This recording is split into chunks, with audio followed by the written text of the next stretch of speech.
बिस्मिल्लाहिर्रहमानिर्रहीम। अस्सलाम वालेकुम फ्रेंड्स। इंग्लिश बोलचाल सबक नंबर 14। इस वीडियो में रोज़मर्रा इस्तेमाल के 5 फ़िक्रे शामिल होंगे। देखते हैं। सेंटेंस नंबर 1, वो बीमार दिखाई दे रहा था। He was looking ill.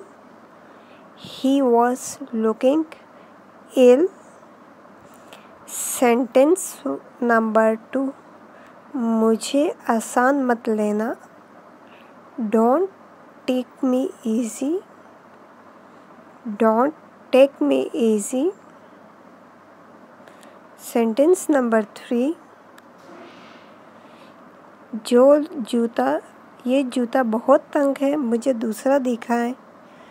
This shoes is very tight, show me another. This shoes is very tight, show me another. Sentence number 4, मैं कुछ फल खरीदना चाहता हूँ।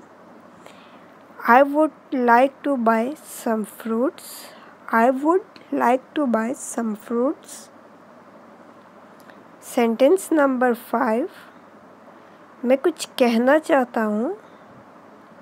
I would like to say something. I would like to say something. Thank you, friends. Friends, please subscribe our channel Sabeka. Take care. Allah Hafiz.